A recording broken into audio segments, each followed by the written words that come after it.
Oh man, what a pain in the ass. Never had this trouble before. Oh yeah, scratch it. I never had this trouble before. I bought this a new bit of airline from SGS Engineering, and because my old one, I gave it to someone because they wanted an airline, so I gave them an airline. And I bought this new one from SGS, and it won't bloody won't stay attached. You know, it attaches, and you put it on, and you've got to pull it. You pull it hard, it won't come off. As soon as you start sanding, it just falls off. Weird. And I tried it on the drill as well, just to see. I was trying it on there, and it's, you know, it's on there for a while, and then all of a sudden it just falls off. So I don't know what that's all about. So I've had to stop sanding. I wanted to sand the wood down. Oh, I've got an SGS jack as well. I wanted to sand the wood down because this is the other option to put on there, a load of plastic. I don't want to really put a load of plastic on there. I think it will look terrible. It's just going to look, oh, I don't like it at all. So I'm trying to save the wood if I can, really. There's nothing really wrong with it, apart from this bit starting to fall off. I just nail that back up in there with a nail. For some reason the paint's started to strip off over it. It's been up there 9 years, probably. So I wanted to save the wood because I think it looks much better than this plastic would do. To be honest, I reckon anyway. So I think what I'll do is I'll try and get an airline that don't keep falling off, and I'll keep at it sanding. The compressor's not very happy either. That kept cutting out halfway through, and I changed the oil on it not so long ago. I changed the oil in the summer and I've barely used it since, but look, that's black as the ace of spades there, that is, my friends. That's probably got about, I don't know, well, bloody hell, I'd say about 2 hours on that oil. So I don't know why that's gone like that. I've never had a compressor go black like that before. Bloody hell. I mean, yeah, back in the industrial times when I was a welder, fabricator welder, the compressor was on day in, day out, and you know, every single day we were using it, and that compressor would go black. We'd change the oil in that every month, and that did go black, but you know, that was on all the time. So I'm going to have to do another oil change on that, and try and, I don't know why it was kept cutting out. I think it was just getting hot again. So yeah, let's see what crack is with that then. God, that's actually pretty annoying, man. You know, when you wanted to get something done and something breaks and stops you. I haven't even got any different fittings. I've tried a different fitting on it as well, but the ones that come from SGS, because the one that's on that sander, what have I done with it? Oh, see ya. The one that's on this sander, I don't know how old this sander is now, but the one that's on this sander, that's a Silverline fitting. So I was thinking perhaps the Silverline fittings might be different to the SGS fittings on the SGS hose, air hose.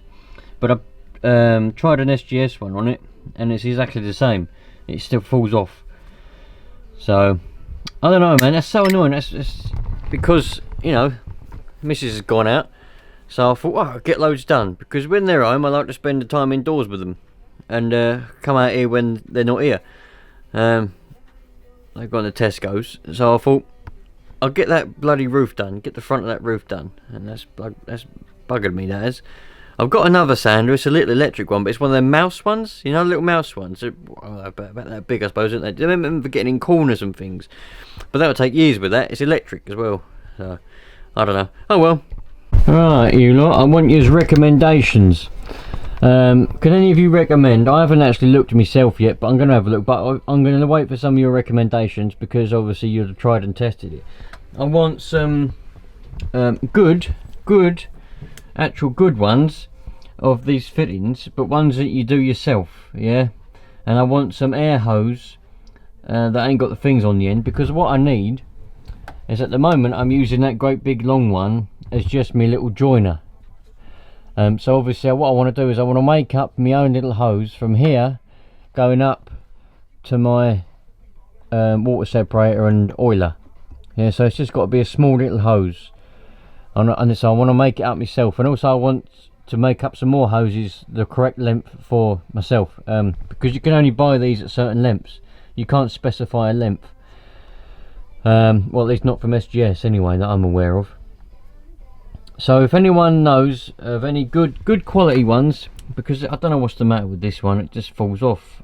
I don't know, but if anyone knows any good quality ones, and ones that you crimp on yourself, or compression fit with a nut or whatever, any style, I don't care, and hose, let me know. It's got to be in England obviously, because that's where I am. And yeah, I'll wait for your lot recommendations for tried and tested ones, and if I can't find, if none of you recommend any, I'll just buy what I can find, because I just want to make up a small little hose going up to there. That's all I want to do, rather than having that great big long one, because that great big long one, it goes down there, it goes round and round. I think that's 10 meters or 5 meters. It goes round and round and round and round and round, and then it goes out, and obviously that's useless. That's no good really. So yeah, recommendations, people, come on. Well, I wish I knew. I wish I'd taken more notice back when I was a fabrication welder. I don't know what they had or where they got it from, but we had a compressor in the corner, a big one, big fucker, and one of the stand-up ones. And we had, when we moved into that workshop, we put air line around the walls, solid line, solid piping. It was plastic PVC piping, air piping. You just slotted it together. It was great stuff. And then for the actual hose, the air hose, I don't know where he got it from, but he had little fittings, and you slotted them on, and you did a nut up at the end, and that compression fitted it, you know, tight on there, and it was just hose, and you just did it up. I don't know where he got them from, and that was a good, what, 11, 12 years ago now. I have had a small look on the internet to see if I can find them, but I can't find any. But I haven't had a proper look. I literally just went on Google and searched compression fit air fittings, or self-make homemade air fitting or something, whatever I searched. I can't remember. It was a few months ago now. So yeah, so I know you can get them. So come on, recommendations please. Thank you. I think it's about bloody time we're going to take the bloody Christmas tree down. I've just opened up my new jack that I've got. The wife bought me this for Christmas. It's a new jack because the jack that I've got is absolutely horrible. It's far too heavy. So I said, oh, I would like an SGS one. They seem alright. They're not too expensive. They come in. It comes in a little case and everything. Took it out of the box and the hinge was snapped already. And when it's in it, before I'd even taken it out of the cardboard box, the hinge was snapped. So I've just put some Gorilla Glue on it. And well, I say just. It's probably been about an hour and a half now. It's been on here. I spilled a little bit of glue around here. Look. Hopefully that's held it now. I hope. Oh, looks like. Oh no, it's still. Bloody hell. Oh well. At least it's only the case. The jack itself is good. So I don't have a lot of luck with SGS, do I really? Oh well. Leave me a comment. When do you think it's acceptable to leave your Christmas decorations up? I mean, I'm taking mine down now, and today is the 28th of December. We put them up at around about the 8th of December, and it's the 28th now. Take them down. I mean, usually I take them down on Boxing Day because they're only up. They're up for the lead up to Christmas Day. Christmas Day comes and goes, so don't need it no more after Christmas Day. Yeah, Boxing Day they come down, but it's been a bit hectic indoors, so I left it up. But like I said, they've gone out to Tesco's now, and left me on my own. So I'm going to clean up and get rid of the Christmas decorations. You leave in the comments, when do you take yours down? Well, you know, when do you? Some people leave them up till bloody, you know, January. Woo! That's a bit long. January. Bloody hell. It's nearly Easter by then. Alright, you lot. So, last few little jobs of the day now. I've got my cheese knife here. Now, it accidentally You're not supposed to put these in a dishwasher because they've got a wooden handle, but it accidentally went in the dishwasher, and yeah, it's kind of come unglued, come apart. So last job of the day, for me anyway, glue it back together again. And just remember not to stick it in the dishwasher this time. It lasted so long. It lasted so long without being dishwashed. And the other week it was in the dishwasher, and I thought, oh, how the hell did that get in there? But anyway, it was alright. Until this morning when I went to have some apple wood. And that was it. The handle come off. There we go, nice bit of Gorilla Super Glue. That should hold that together nicely. Leave that there to dry overnight. In fact, I might take it indoors to dry because it'll be a bit warmer in there. Nice one!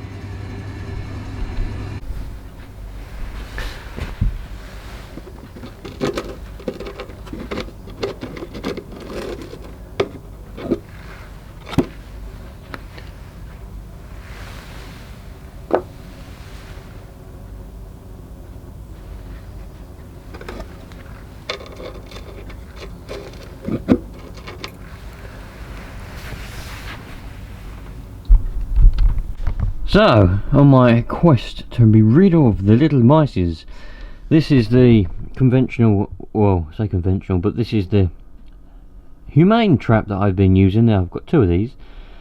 You put the bait at the end, there's a little door here, the mice goes in, activates a little trap thing, and that lets the door close and the little mouse can't get out. They work alright.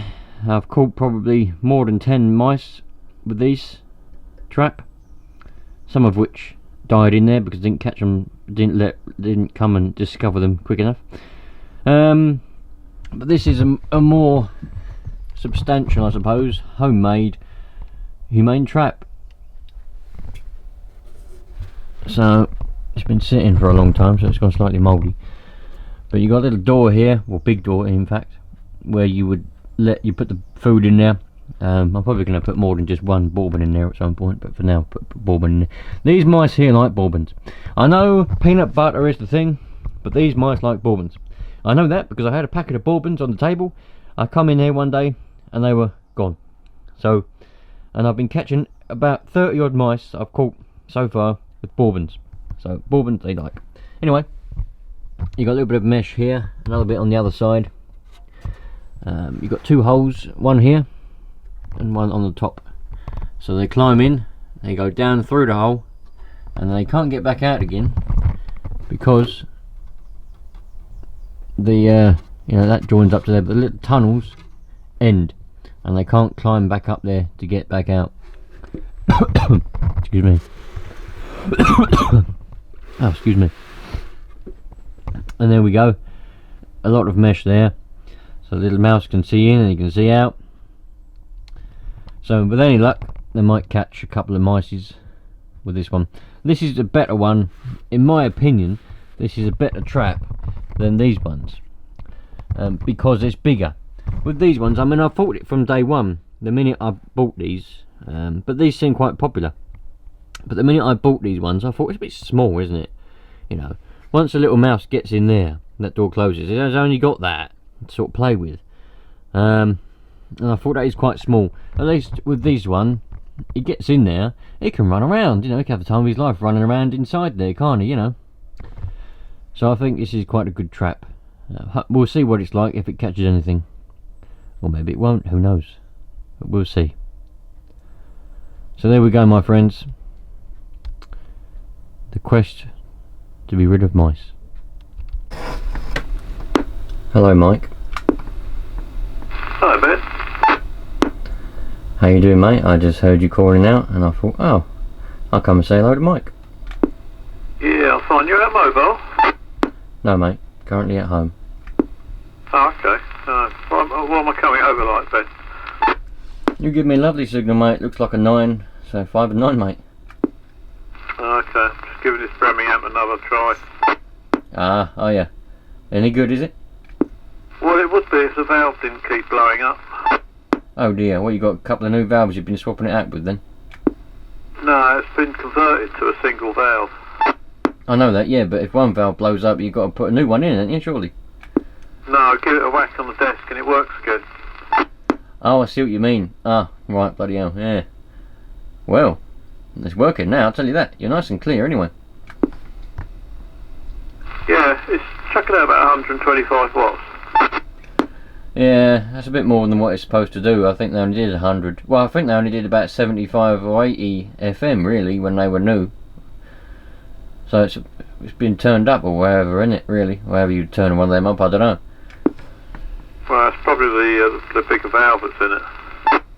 Yeah, maybe that's why the power supply can't handle it. I don't know, mate. I don't know a lot about them. What are you putting into it, anyway? About 6 or 7. No, about 8, I think.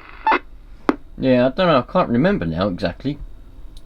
Has that got a switch on the back for between 4 and 10 watts? Can't remember. You'll have to forgive me. But I think as one of them amps, I think might be the 210 actually, there's a switch on the back. And if you're going to put 4 watts in, you put the switch on to 4 obviously. And if you switch it to 10, you can put 10 watts in. No switch. It just seems to take whatever you give it. It doesn't. Well, I think the power is about maximum around about 10, 12 watts. Anything more than that, it doesn't seem to increase much. There I go. I had a quick old chat with Mr. Mike there. Bloody hell, quick chat, about half hour. Talking about heaters and whatever else. Anyway, thanks for watching, you lot. I'll catch you another day. Yeah, thanks for being here. Best wishes, everyone.